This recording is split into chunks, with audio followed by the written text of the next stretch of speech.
it was the thing to do. It was the thing to do. 1967, didn't everybody want to join the Peace Corps? It really was. I didn't even give it a second thought. It just was the thing to do. By my senior year, there was just no question I'm going to go to the Peace Corps, and so I applied. I was accepted into a program in Ethiopia, and then they changed it to Micronesia, and then they changed it to Colombia.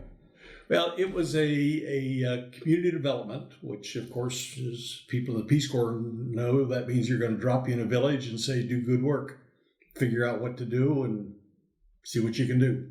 We read Saul Alinsky and kind of developed the whole concept of engaging with the community and listening to and understanding what the needs, and that we were basically to be facilitators and a catalyst to try to help the community figure out what they could do to make life better in their community. And we were to do it for them, we were to do it with them, and to just help them do things they might not have otherwise thought about doing. And ended up doing several projects, but two in particular. One of them was the village was literally 100% illiterate. Not one person knew how to read or write. And they recognized that in an urban environment, if they were going to get jobs in the city, they needed to learn how to read and write. And while the older ones probably never would, at least their kids needed to learn it, but they needed a school. They had no idea how to go about doing that, and would they get any support for a school.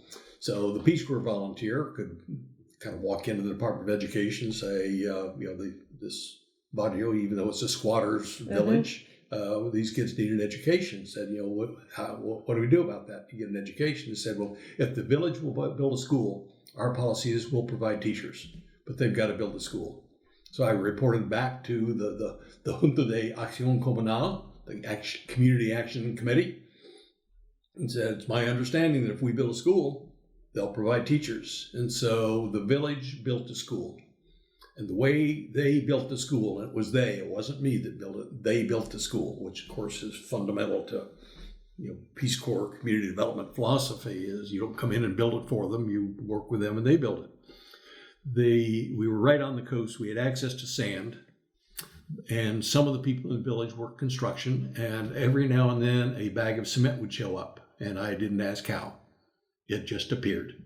And we had 4 molds for cinder blocks at the radio, 4 blocks a day.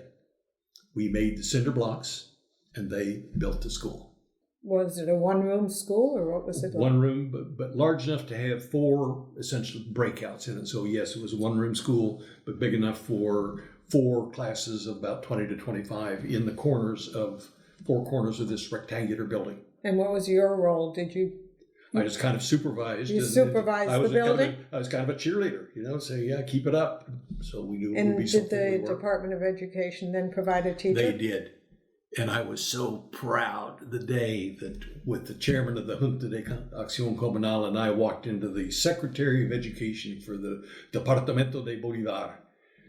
And when I first talked with him about it, he just said, they'll never do it. He kind of dismissed it as fanciful. And I just was so proud. We walked in and said, we have a school. Come out and take a look. How long did it take to build this school? It took well over a year. Everything I've done since then, I've done it in a whole range of different arenas. That the last 20 years or so has been, here in Washington doing, work with the National Peace Corps Association. We'll get into that and some other organizing types of things.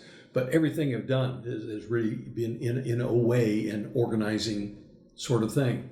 I got involved in the arts. I'm a great fan of good music and museums and so on.